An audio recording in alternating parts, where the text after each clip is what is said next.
রসুল আমার ভালোবাসা, রসুল আমার আলোরসা, রসুল আমার প্রেম বিরহের মূল আলোচনা,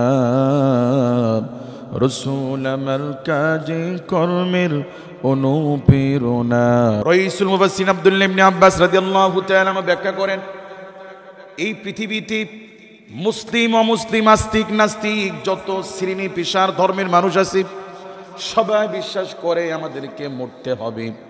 মৃত্যু নিয়ে কেন প্রশ্ন নাই, সবাই জানে মরতে হবে, কিন্তু মৃত্যুর পরে আল্লাহ পাক আবার জীবিত করবেন এটা সবাই বিশ্বাস করতে চায় না, ঠিক কি না?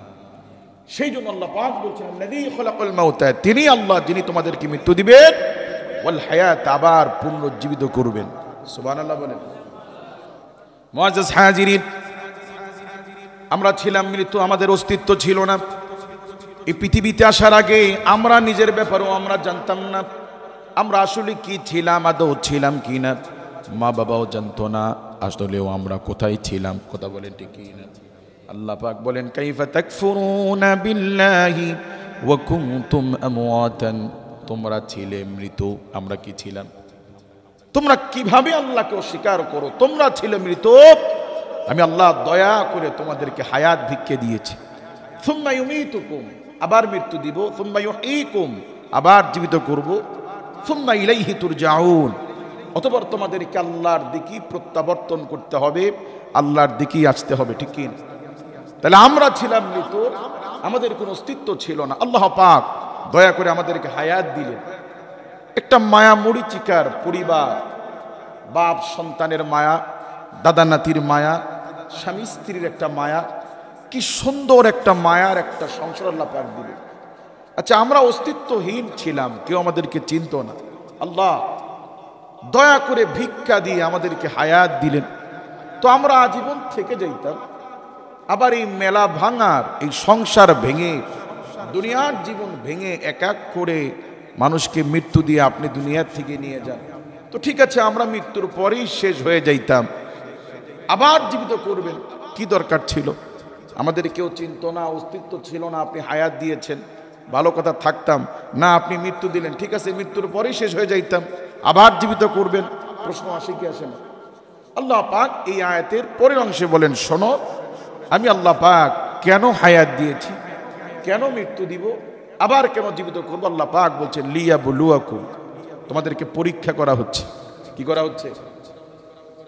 লিয়াবলুয়াকুম, তোমাদেরকে পরীক্ষা করা হচ্ছে। আইয়ুকুম আহসানু আমালা, এই পৃথিবীতে তোমরা কে ভালো কাজ করো, কে নেকির কাজ করে, কে গুনার কাজ করে, এই পরীক্ষা করার জন্য আল্লাহ পাক আমাদেরকে স্বল্প সময়ের হায়াত দিয়ে পৃথিবীতে পাঠিয়েছেন।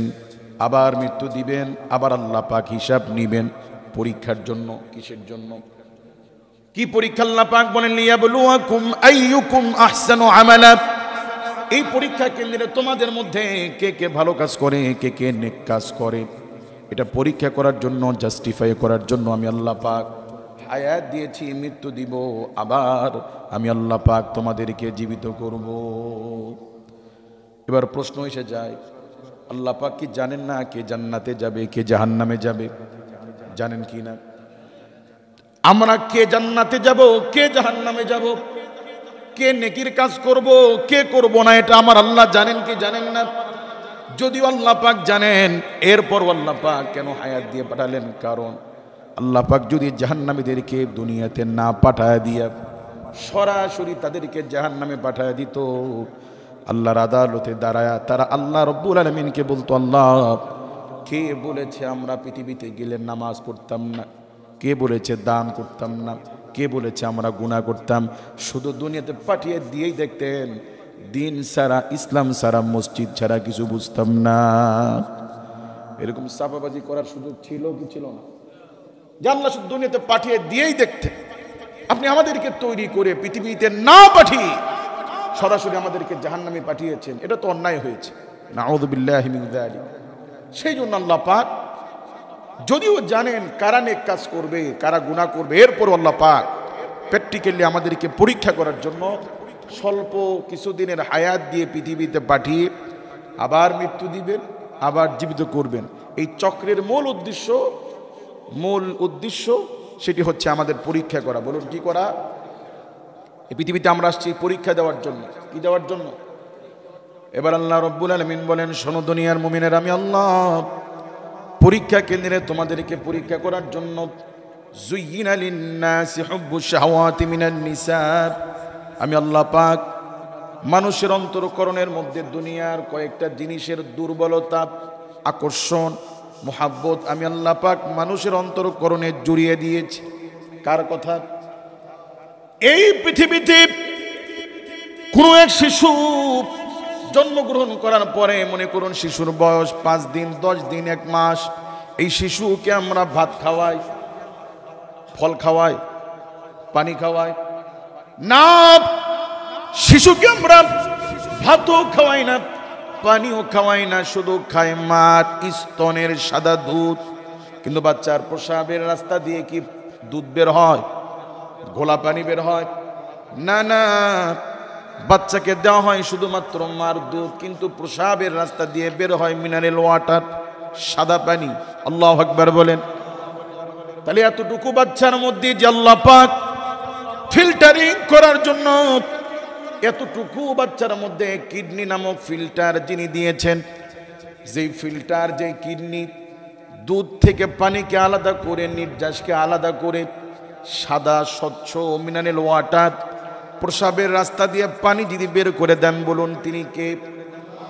ওই আল্লাহ পাক বলেন, শোনো দুনিয়ার মানুষেরা, আমি আল্লাহ পাক এই পৃথিবীতে পরীক্ষা করার জন্য দুনিয়ার কিছু উপকরণ, দুনিয়ার কিছু বস্তু, দুনিয়ার কিছু বিষয়ের প্রতি আমি আল্লাহ পাক যুয়্যিনা লিন-নাস মানুষকে সুশোভিত করে দিয়েছে, আকর্ষিত করে দিয়েছে। কার কথা? তার মধ্যে 1 নম্বর হুব্বুশ শাহাওয়াতি, আমি আল্লাহ পাক মানুষকে শাহাওয়াত দিয়েছি, শাখসিয়ত দিয়েছি, যৌবন দিয়েছি। কার দেওয়া?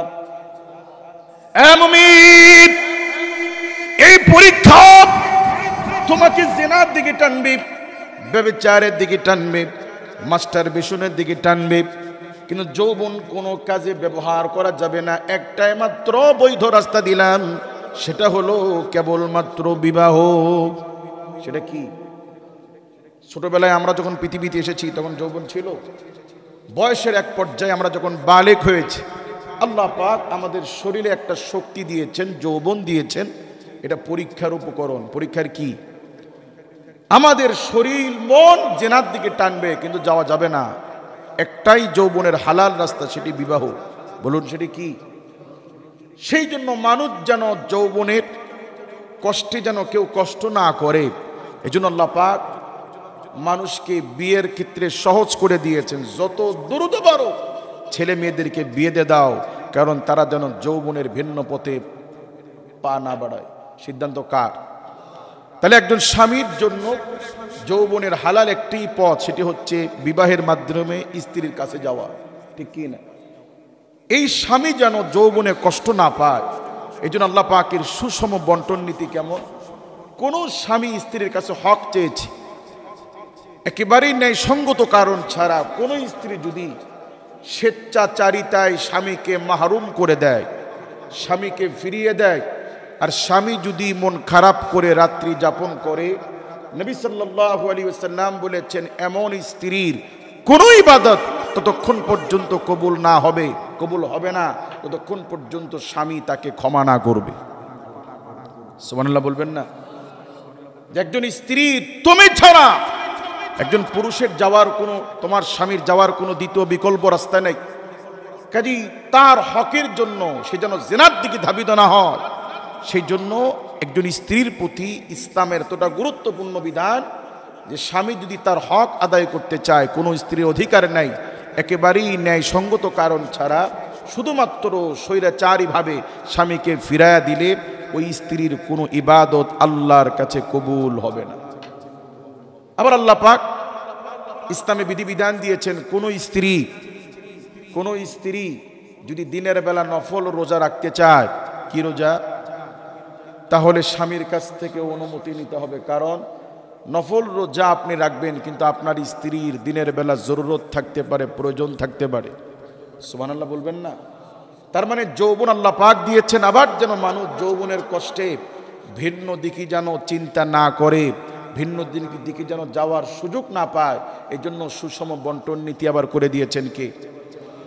2 নম্বর আল্লাহ পাক বলেন হুব্বুশ শাহাওয়াতি মিনান নিসা। এই পৃথিবীতে আমি আল্লাহ পাক পরীক্ষা করার জন্য মানুষের নারী এবং পুরুষের মধ্যে আমি আল্লাহ পাক আকর্ষণ দিয়েছি, ভালো লাগা একটা অনুভূতি আমি আল্লাহ পাক দিয়েছি। কার দেওয়া?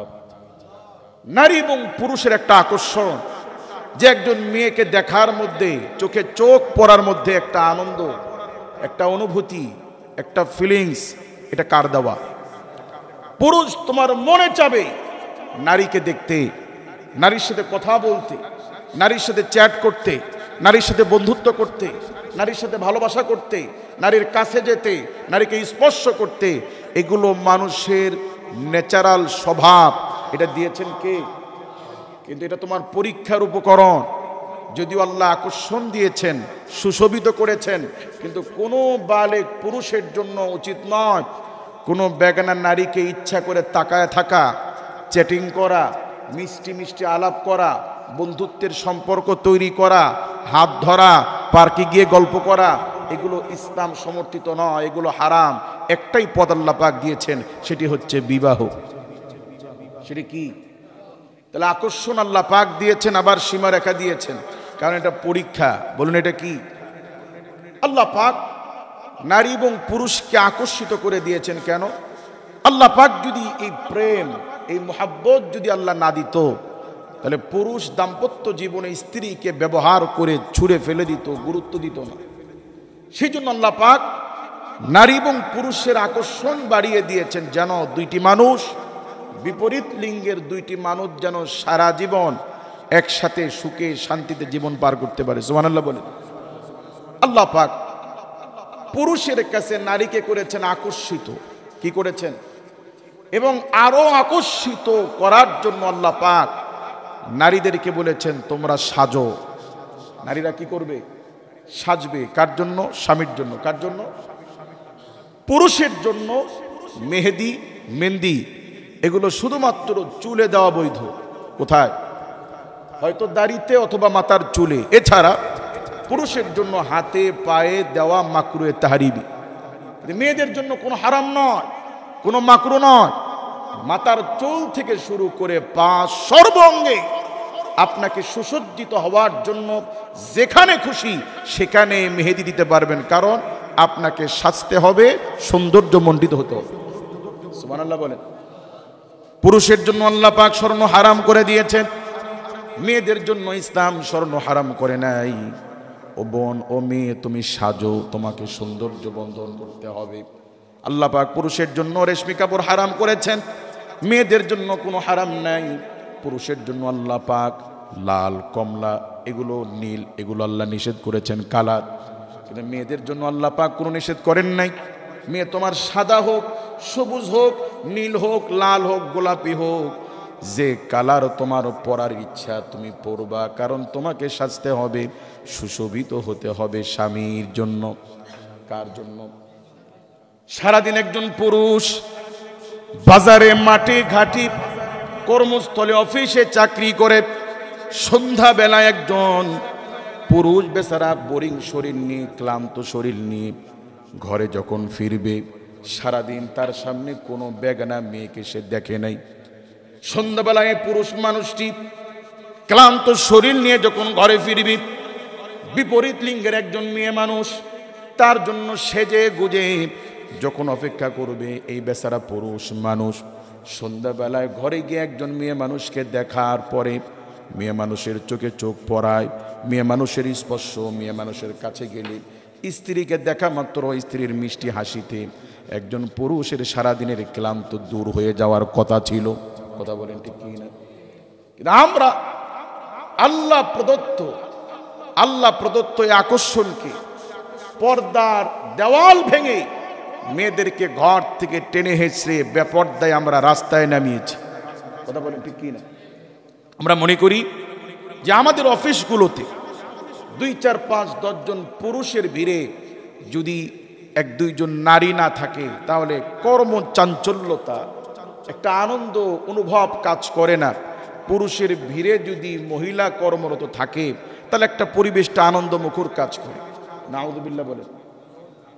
বিমানে আমরা বিমানবালাদেরকে সুন্দর করে সাজিয়ে গুজিয়ে রাখি কেন? যেই মানুষ এত টাকা খরচ করে এক দেশ থেকে আরেক দেশে ভ্রমণ করবে, এই 6 ঘন্টা 7 ঘন্টার জার্নিতে তারা একটা বোরিং ফিল করবে, ক্লান্ত ফিল করবে। কাজেই সেখানে যদি কিছু রূপবতী মেয়ে সেজে গুজে হাঁটাচলা করে তাহলে পরিবেশটা একটু আনন্দমুখর কাজ করবে। নাউযুবিল্লাহ বলেন। সত্য করে বলবেন, কোনো হুজুরের স্ত্রী বা কোনো পর্দানিশীল মেয়ে, অল্প বয়সী মেয়ে যদি বোরকা পরে চলে, যাকে কখনোই দেখেন নাই, এই মানুষকে দেখার প্রতি মানুষের একটা আগ্রহ কাজ করে কি করে না? কথা কি বুঝতেছেন? আল্লাহ পাক ন্যাচারালি পুরুষের অন্তরে নারীর প্রতি আকর্ষণ দিয়েছেন। কেন? যে একজন পুরুষ চাইলেও সারাদিন রাস্তাঘাটে কোনো বেগানা মেয়েকে দেখতে পারবে না। আর হ্যাঁ, সবাই তো আর পর্দানিশীল হবে না, কিছু অমুসলিম মেয়েরাও থাকবে। সেই জন্য আল্লাহ পাক পুরুষের জন্য পর্দা ফরজ করেছেন চোখে। যে তোমার সামনে যদি কোনো বেগানা ভিন্ন ধর্মী কোনো মেয়েও যদি হাঁটাচলা করে, তাহলে তোমার ফরজ হচ্ছে চোখকে নিম্নগামী করা। সিদ্ধান্ত কার? কেন? মানুষ নারী থেকে নিজের পর্দাকে, চোখকে যত পর্দায় রাখবে, নিম্নগামী রাখবে, ওই পুরুষের মনে নারীর ভালোবাসা, নারীর আকর্ষণ তত জমা থাকবে। সুবহানাল্লাহ বলবেন না? তো গোটা দুনিয়ার নারী জাতি যদি পর্দাশীল হতো, আমরা চাইলেও যদি কোনো মেয়েকে দেখতে না পারতাম, তাহলে আমাদের এই ভালোবাসা, এই আকর্ষণ সবটুকু বজায় থাকতো স্ত্রীর জন্য। বলুন কার জন্য? এখন আমাদের অবস্থা হয়ে গেছে এমন, ঘর থেকে বের হওয়ার পরে যে বাসে করে কর্মস্থলে যাই, সেই বাসে সামনে পেছনে অসংখ্য সুন্দরী মহিলা বসা। বিদ্যুৎ বিল, অফিসে বিদ্যুৎ বিল দিতে গিয়েছি, সেখানে সুন্দরী মহিলা বসা। বাচ্চাকে স্কুলে দিতে গিয়েছি, সেখানে বেপর্দা অসংখ্য সুন্দরী মহিলা। অর্থাৎ সারাদিন কর্মস্থলে, বাজারে, বাহিরে, রাস্তাঘাটে সুন্দরী মহিলা দেখে আসার পরে নিজের শ্যামলা কালো স্ত্রীর প্রতি কোনো আকর্ষণ, কোনো ভালো লাগা, কোনো ফিল অনুভব হবে না। এটাই নেচার, এটাই স্বাভাবিক। কথা বলে একজন লোক দোকানে গেছে কাপড় কিনতে, কি দোকানদারকে বলছে দামি কাপড় আছে। দোকানদার ভালো একটা দামি কাপড় বের করেছে, নেড়ে চেড়ে দেখে কাপড় তো খুবই ভালো, তো গজ কত করে? বলে বেশি না, 700 টাকা গজ। কত টাকা? এত টাকা তো আমার নাই, এটা রেখে দেন। 30 টাকা গজের কাপড় আছে কি? কাহা আছে। এবার দোকানদার 30 টাকা গজের কাপড় বের করছে। বলুন, যেই লোক একটু আগে 700 টাকার গজের কাপড় দেখেছে, এখন তার কাছে 30 টাকা গজের কাপড় পছন্দ হবে কি? তাহলে একজন পুরুষ সারাদিন তার স্ত্রীর চেয়ে সুন্দরী মেয়েকে দেখেছে, কথা বলেছে। এখন সারাদিন সুন্দরী মেয়ে দেখে এসে ঘরে শ্যামলা স্ত্রী, কালো স্ত্রী বলছে, স্বামী গো, দুপুরে কোনো মতো রান্না সেরেছি, ঘরে পর্যাপ্ত পরিমাণ চাল নাই, ডাল নাই, না একটু বাজারে গিয়ে বাজার করে নিয়ে আসো। রাত তোর বাজার। মানে এটা যে একজন স্ত্রী, একজন বিপরীত লিঙ্গের মানুষ, এটা যে একটা ভালোবাসার বস্তু, এটার প্রতি কোনো অনুভূতি নাই। আমার কথা কি রাগ করছেন? বিষয়গুলো শুনতে দৃষ্টিকটু মনে হলেও এটাই চরম বাস্তবতা। ফলে স্ত্রীর প্রতি মানুষের আগ্রহ, ভালো লাগা, এটা কমে যাচ্ছে। মানুষ যদি পর্দাশীল হতো, পুরুষরা যদি চোখের পর্দা করত, মেয়েরা যদি আপাতমস্তক ঢেকে থাকতো, তাহলে বাসর ঘরে এসে নতুন বিবিকে দেখার মধ্যে, গল্পের মধ্যে, কথা বলার মধ্যে, তার চোখে চোখ রাখার মধ্যে যে একটা অনুভূতি, ভালো লাগা কাজ করে, দাম্পত্য জীবনে 20 বছর 30 বছর পরে এসেও সেই অনুভূতি, সেই ফিলিংস কাজ করত যদি সমাজটা পর্দাশীল হয়ে যেত। সুবহানাল্লাহ বলবেন না? তাহলে একজন স্ত্রী সারাদিন অপেক্ষায় ছিল যে স্বামী আমার সন্ধ্যাবেলায় বাড়ি আসবে, আমার সাথে মিষ্টি কথা বলবে, গল্প করবে, রোমান্টিকতা করবে, কিন্তু এগুলো কিচ্ছু নাই। উল্টা আমাকে ঝাড়ির উপরে রাখছে। যে মেয়ে মানুষটি, যে স্ত্রী লোকটি স্বামীর অপেক্ষায় ছিল, ভালোবাসার অপেক্ষায়, সেই স্ত্রী স্বামীর অনাদর পাচ্ছে, স্বামীর অগ্রাহ্য পাচ্ছে। আর ফলে এই স্ত্রীকে দিনের বেলায় নান্টু, বল্টু, পিন্টু যখন প্রশংসা করে, ভাবি আপনার মতো স্ত্রী পেয়ে ভাই যে কেন আপনার সাথে এত খারাপ ব্যবহার করে, স্বামীর অনাদর, স্বামীর অগ্রাহ্য আর অন্য পর পুরুষের মুখের মিষ্টি প্রশংসা ভালোবাসা পেয়ে আস্তে আস্তে ঘর থেকে ভাবির মন উঠে যাচ্ছে, স্বামী স্ত্রীর মাঝে দূরত্ব তৈরি হচ্ছে। এর শেষ পরিণতি বাচ্চা কাচ্চা হত্যা করে এই মহল্লা, এই সমাজে, এই দেশে এখনো এমনও হচ্ছে বাচ্চাকে জবাই করে মা আরেকজনের হাত ধরে উধাও হয়ে যাচ্ছে। কোনো কিছুর অভাব নেই, টাকারও অভাব নেই, স্বামীও সুস্থ, এরপরও অসংখ্য মেয়ে ঘর থেকে চলে যায়। কেন? ভালো লাগে না, তার প্রতি কোনো ফিলিংস কাজ করে না, ভালো লাগা কাজ করে না। এরকম রোগ আমাদের আছে না নাই? এই সব কিছুর মূলে বেপর্দা। এর সব মূলে কি? এই জন্য আল্লাহ পাক পর্দা ফরজ করেছে। 2 নাম্বার, মানুষের প্রেমের কোনো বয়স নাই, মনের কোনো বয়স নাই। যেই সময় মানুষের প্রেম আসার কথা তখন আসে না হয়তো। আবার এমনও হতে পারে 2 বাচ্চার বাপ হয়েছে, তারপরও তার মধ্যে অন্য নারীর খাসলত, অন্য নারীর আকর্ষণ কাজ করতে পারে কি পারে না। মনে করুন একজন গরিব মানুষের স্ত্রী সুন্দর, তার পাশের বাড়িওয়ালা টাকা পয়সার অভাব নেই, তার স্ত্রী কালো অথবা শ্যামলা।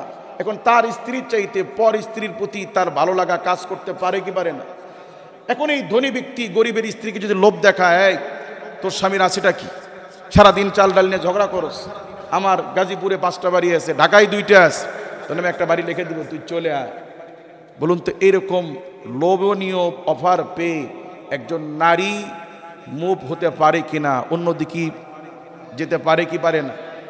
কাজেই সব কিছু মিলিয়ে নারী পুরুষের আকর্ষণ যিনি দিয়েছেন সেই আল্লাহ পাক সমাজকে সুশোভিত করার জন্য, সমাজকে সুশৃঙ্খল রাখার জন্য আল্লাহ পাক নারীর পর্দা ফরজ করেছে। সুবহানাল্লাহ বলবেন না? মুআজ্জাজ হাজিরিন, আল্লাহ পাক যে আকর্ষণ দিয়েছিলেন সংসারের জন্য, স্বামী স্ত্রীর জন্য, সেই আকর্ষণকে আমরা ঘর থেকে টেনে হেসড়ে রাস্তায় এনেছি, বাজারে এনেছি, ঘরের বাহিরে নিয়ে আসছি। কথা বলেন। সেই কারণে দেখবেন যারা শোবিজের অঙ্গনের যারা সদস্য, যারা নায়ক নায়িকা নাটক সিনেমা করে, এই পেশার অধিকাংশ মানুষগুলো হয় সুন্দর সুন্দরী, নায়কগুলো হয় সুন্দর, মডেলগুলো হয় সুন্দর, নায়িকাগুলো হয় সুন্দরী। কথা বলেন ঠিক কি না? ফলে যেটা হয়, স্বামীর চাইতে সুন্দর পুরুষের সাথে অভিনয়, দেখা সাক্ষাৎ, কথাবার্তা এগুলো করার কারণে নায়কদের ক্ষেত্রেও স্ত্রীর চাইতে অন্য সুন্দরী মেয়ের সাথে অভিনয় করার কারণে ঘরের স্ত্রীর চাইতে অন্য নারীর প্রতি আসক্ততা বেশি আসা স্বাভাবিক কিনা? ফলে ঘরে সুন্দরী বউ থাকার পরেও স্ত্রীর প্রতি কোনো আকর্ষণ কাজ করে না, কোনো ফিলিংস কাজ করে না। ফলে দেখা যায় যে অধিকাংশ এই সবিজ সদস্যদের সংসার টিকে না, সংসার দ্রুত ভেঙে যায়। বলুন বাস্তব না বাস্তব? এবং এই সংসারগুলো এমন ভাঙে, স্বামী এবং স্ত্রী উভয়ের দিক থেকেই তারা সিদ্ধান্ত নেয় যে না, আমাদের আর একসাথে থাকা সম্ভব না। মানে 2টা মানুষের মধ্যে যে কোনো একজন মানুষ যদি সংসার ভাঙে, তাহলে আরেকজন মানুষের তো গড়াগড়ি করার কথা কষ্টে মাটিতে, ঠিক কি না? কিন্তু তাদের দেখা যায় কি কষ্টটা ওই রকম পায় না, তারা স্বেচ্ছায় একে অপর থেকে আলাদা হতে চায়। কারণ কি? ওই স্ত্রীর মধ্যে স্বামীর কোনো ভালোবাসা, ভালো লাগা, ফিলিংস, অনুভূতি কাজ করে না। ছেলে মেয়ে যখন প্রথমে প্রেমে পড়ে, প্রথম মেয়ের জন্য দেওয়ানা, রাত জেগে জেগে কথা বলা, তার জন্য জীবন দিয়ে দিবে, আবেগে মানে গোটা দুনিয়া শেষ করে দিবে, ঠিক কি না? কিন্তু এটার যখন বয়স বাড়ে তখন কি ওই অনুভূতি থাকে? তো ঠিক আল্লাহ পাক যতটুকু আকর্ষণ দিয়েছেন নারী পুরুষের, এটা যত কভারের মধ্যে থাকবে, যত ঢেকে থাকবে, এই আকর্ষণ পুরাটাই বজায় থাকবে। ফলে স্ত্রী যেমনই হোক, স্ত্রী চোখে চোখ পড়লে, স্ত্রীর মুখের হাসি দেখলে, স্ত্রীর মিষ্টি কণ্ঠের আওয়াজ শুনলে, স্ত্রীর স্পর্শে একজন পুরুষের সারা দিনের সব ক্লান্তি দূর হওয়ার কথা ছিল। কথা বলেন ঠিক কি না? এখন আমরা মেয়েদেরকে সমান অধিকারের স্লোগান দিয়ে, অর্থনৈতিকভাবে সামঞ্জস্যতার স্লোগান দিয়ে আমরা মেয়েদেরকে ঘর থেকে টেনে হেঁটে রাস্তায় আনার চেষ্টা করি কি করি না? আচ্ছা বলেন, মেয়েদের চাকরি এটা কি আনন্দের না বেদনার? আমি আমার কথা যদি বলি, ছোটবেলায় যখন আমার বড় ভাই মাদ্রাসায় পড়তো তখন আমি কান্না করতাম, স্কুলে পড়তাম কান্না করতাম, আমাকে মাদ্রাসায় ভর্তি করে দেন, আমি মাদ্রাসায় যাবো, মাদ্রাসায় থাকবো, মানে একটা আবেগ কাজ করতো। সত্যি সত্যি যখন আমাকে মাদ্রাসায় ভর্তি করে দেওয়া হলো, এখন মাসখানিক পরে আমার আর ভালো লাগে না। স্বাভাবিক, বাপ মার থেকে, বাড়ির থেকে দূরে থাকা, একটা জায়গায় বন্দি থাকা কষ্টের, ঠিকই না? আমি তো স্বাধীন, আমি শপিং করতে পারবো নিজের ইচ্ছা মতো, বাজার করতে পারবো, আমি গয়না কিনতে পারবো। কিন্তু আসলে মেয়েদের জন্য চাকরি এটা কি আনন্দের না কষ্টের? প্রথম এটাকে আনন্দ মনে হলো, কিন্তু গরমের মধ্যে যাওয়া, ঘেমে ঘেমে কাজ করা, ঝড় বৃষ্টি অপেক্ষা করে সকালবেলা বের হওয়া, শীতকে অপেক্ষা করে সকাল থেকে বের হওয়া, বৃষ্টির মধ্যে ভিজে ভিজে অফিসে যাওয়া, এটা কি আসলেও আনন্দের? এই জন্য আল্লাহ পাক মেয়েদেরকে তো দায়িত্ব অর্থনীতির দেয় নাই। বিয়ের আগে একটা মেয়ের সমস্ত দায় দায়িত্ব মেয়ের বাবার, বিয়ের পরে একজন স্ত্রীর সমস্ত দায় দায়িত্ব, খাবার, বস্ত্র, চিকিৎসা, সব দায়িত্ব দিয়েছেন আল্লাহ পাক স্বামীকে, ঠিক কি না? কিন্তু আমরা আল্লাহর সিস্টেমকে উল্টায়া ভিন্ন রকম করে ফেলছি। কিরকম? নারী পুরুষের সমান স্লোগানের অধিকারের নামে বিভিন্ন কোঠায় সামাজিকভাবে, রাষ্ট্রীয়ভাবে আমরা মেয়েদেরকে চাকরি দিয়েছি কোঠায়। কথা বলেন ঠিক কি না? যে মেয়েগুলো চাকরি করছে, বাংলাদেশে 60% স্কুলের হেডমাস্টার মহিলা, অথচ তার অধীনে অসংখ্য অনার্স মাস্টার্স করা ওই হেড ম্যাডামের চাইতে শিক্ষাগত যোগ্যতায়, সকল যোগ্যতায় পুরুষ টিচার এগিয়ে। কিন্তু শুধুমাত্র কোঠায় পুরুষকে অধিকার থেকে বঞ্চিত করে নারীকে কোঠায় চাকরি দেওয়া হয়েছে। অথচ ওই স্ত্রী, ওই নারী কর্মজীবীর উপরে তার পরিবার নির্ভরশীল নয়, কিন্তু প্রতিটা পুরুষের কাঁধে মাথায় চিন্তা, আমার পরিবারের, আমার স্ত্রী, আমার বাচ্চা কাচ্চা, আমার মা বাবার দেখাশোনা, অর্থনৈতিক দায়িত্ব আমার কাঁধে, ঠিক কি না? তাহলে যে মানুষটির কাঁধে অর্থনৈতিক চাপ, যে মানুষটির কাঁধে পরিবারের 5 জনের নির্ভরশীলতা, সেই পুরুষ বেচারাকে বসে রেখে কোঠার নামে, সমান অধিকারের নামে নারীদেরকে চাকরি দিয়ে, কোঠায় নারীদেরকে চাকরি দেওয়া, এটা একটা তামাশা ছাড়া আর জুলুম ছাড়া কিচ্ছু হতে পারে না। মুআজ্জাজ হাজিরিন, আমরা যদি সমান অধিকারের কথা বলি, তাহলে আমরা শুধু নারী পুরুষ কাজ করব কেন? কারেন্টের খাম্বায় উঠে রাষ্ট্রের গুরুত্বপূর্ণ যে কাজগুলো, এগুলো আমরা ভাগ করে দিই, অর্ধেক কাজ মেয়েরা করবে, অর্ধেক ছেলেরা করবে, খুব ভালো দেখাবে? এটা কি নারীর প্রতি ইনসাফ হবে না জুলুম হবে? ঠিক কারেন্টের খাম্বায় উঠে কাজ করার দায়িত্ব যদি নারীদেরকে কোঠার নামে দেওয়া হয়, এটা যেমন জুলুম, মেয়েদেরকে ঘর থেকে বের করে অর্থনৈতিকভাবে সমৃদ্ধর কথা বলে মেয়েদেরকে রাস্তায় নিয়ে আসা ঠিক ওই রকম জুলুম। এবং এই চাকরি কেন্দ্রিক সংসারে আগুনও লেগে যায়। কিরকম? আমার স্ত্রী চাকরি করে না, কারণ আমার ঘরের পাশের পুরুষের স্ত্রী চাকরি করে। এখানে আমার স্ত্রী বলছে, স্বামী এক কাজ করেন না, ঘরে একটা শোকেস কিনেন না। আমি যদি বলি কেন শোকেস দরকার কি? বলে আমার পাশের ঘরের ভাবি শোকেস কিনছে। না আমি যদি বলি পাশের ঘরের ভাবি চাকরি করে, মাসে 10,000 টাকা স্বামীকে দেয়, তার পক্ষে শোকেস কেন? তার চেয়ে বেশি কিছু কেনা সম্ভব, তুমি কি করো? এরকম বলতে পারি কি পারি না? ফলে এরকম ভাবে যে মেয়েরা কর্মজীবী নয়, যে মেয়েরা চাকরিজীবী নয়, তাদের সংসারে এফেক্টগুলো পড়ে। কথা বলেন ঠিক কি না? আবার নারীর সব কি এক রকমের, এক প্রকৃতির? কিছু নারী আছে রাত 2টার সময় বাগানবাড়ি থেকে ময়মনসিংহ যেতে পারবে, রাত 2টার সময় বাগানবাড়ি থেকে যাত্রাবাড়ি, গাবতলী যেতে পারবে। আবার কিছু মেয়ে আছে এশার পরে এই দরজা থেকে ওই দরজায় যাওয়ার সামর্থ্য একা একা নেই। কাজী এই প্রকৃতির মানুষকে নারী পুরুষের স্লোগানের নামে, অর্থনৈতিক সমৃদ্ধির নামে মেয়েদেরকে ঘর থেকে টেনে হেঁচড়ে, পর্দার থেকে টেনে হেঁচড়ে বের করে নিয়ে আসা, এর চেয়ে জুলুম, এর চেয়ে অবিচার হতে পারে না। বর্তমান বিশ্বে যারা মানবতার স্লোগান দেয়, যারা নারী পুরুষের অধিকারের স্লোগান দেয়, সেই মার্কিন যুক্তরাষ্ট্রে 250 বছরের ইতিহাসে 47তম প্রেসিডেন্টের মধ্যে একজনকেও তারা নারী প্রেসিডেন্ট হিসেবে নির্বাচিত করে না। ওরা আমাদেরকে নারী স্লোগান শেখায়, ওরা আমাদেরকে নারীর ক্ষমতার কথা বলে।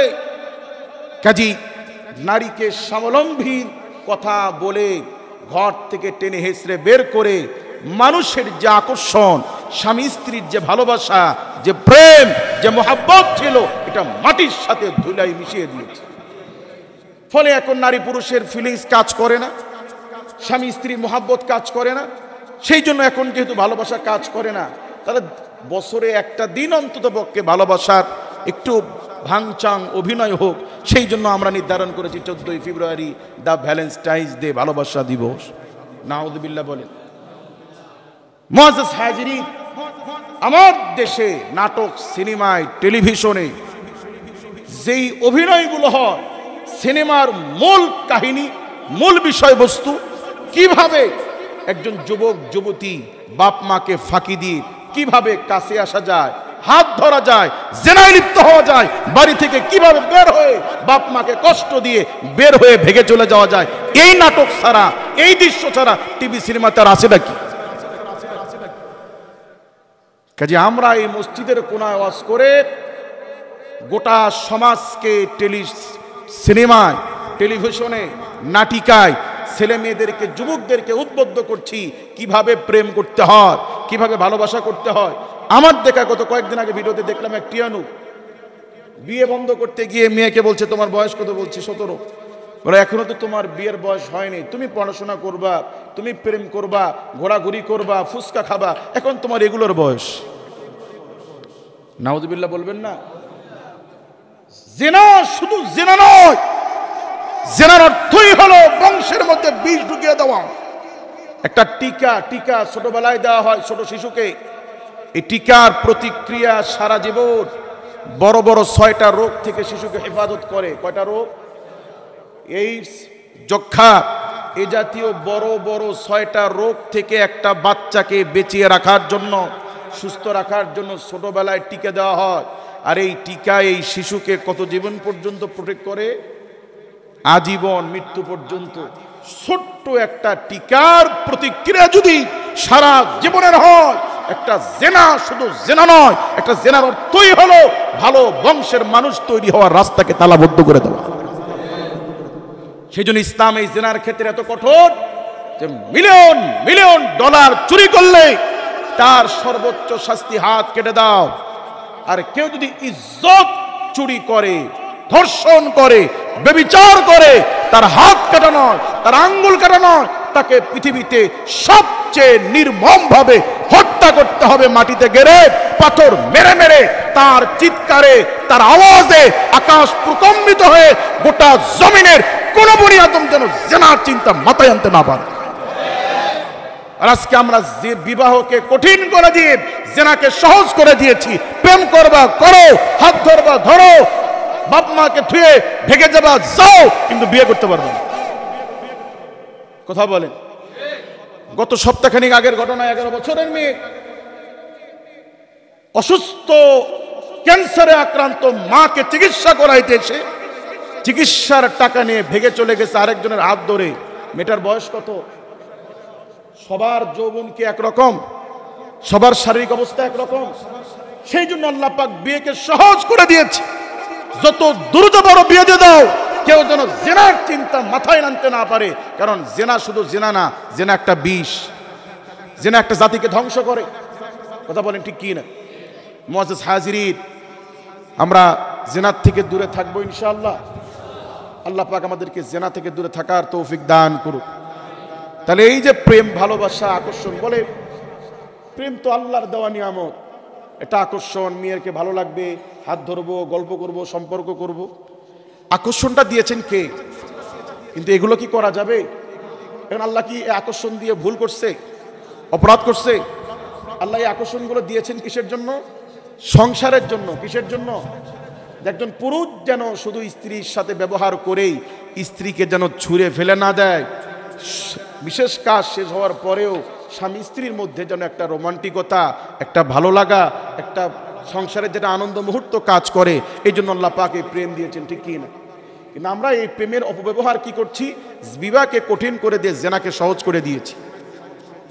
18 বছরের কমে 17 বছরের মেয়ে আর 20 বছরের ছেলের বিয়ের আয়োজন করলে এদেশের এসিলেন, টিয়ানু, পুলিশ সহ এসে উভয় পরিবারের মুরব্বী, কাজী, এমনকি যে হুজুর বিয়ে করে তার 14 গোষ্ঠীর গ্রেফতার করে।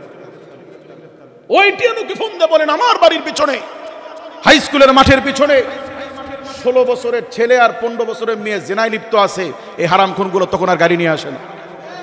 মানে এই দেশে বিয়ে কঠিন, বিয়ে করতে পারবে না, জেনা করতে পারবা, যা কিছু করো। এমন কি আপনারা আশ্চর্য হবেন, আমার দেশের আইন অনুযায়ী অ্যাডাল্ট পারসন 18 বছরের বয়সের বেশি বয়সী মেয়ে, 21 বছর বয়সী ছেলে স্বেচ্ছায় যদি জেনায় লিপ্ত হয়, শারীরিক অনুভূতি একে অপর যদি জেনায় লিপ্ত হয়, তাহলে রাষ্ট্রের আইনে এটা কোনো অপরাধ না। আপনারা কেউ পছন্দ করবেন যে আমার মা আপনার মা জেনার আগে, বিয়ের আগে কারোর সাথে জেনা করছে? এটা কেউ বরদাস্ত করবেন? এটা কেউ সহ্য করবেন? কাজী স্বেচ্ছায় হোক অনিচ্ছায় হোক, জেনা মারাত্মক অপরাধ। জেনা শুধু জেনা না, জেনা একটা ভবিষ্যৎকে নষ্ট করে দেওয়া। জেনার অর্থই হচ্ছে যে এই ছেলে মেয়েগুলো জেনা করছে, যারা জেনা করছে তারা তার স্বামীকে ঠকাচ্ছে, যারা জেনা করছে তারা তার সন্তানের হক নষ্ট করছে। কাজী মানব রচিত আইনে অ্যাডাল্ট পারসনরা ইচ্ছায় প্রেম ভালোবাসা করলে, কাছে আসলে এটা কোনো অপরাধ না। নাউযুবিল্লাহ বলেন। আর ইসলামের দৃষ্টিতে ওরা দুইজন স্বেচ্ছায় হোক অনিচ্ছায় হোক যদি জিনায় লিপ্ত হয়, এটা মারাত্মক অপরাধ। কথা বলেন ঠিক কি না? আল্লাহ পাক আমাদের সকলকেই ইসলামের বুঝে আমাদেরকে পর্দা করার, আমাদেরকে ইসলামের নিয়ম মেনে চলার তৌফিক সুযোগ আল্লাহ পাক আমাদেরকে ভিক্ষা দান করুন বলে আমিন।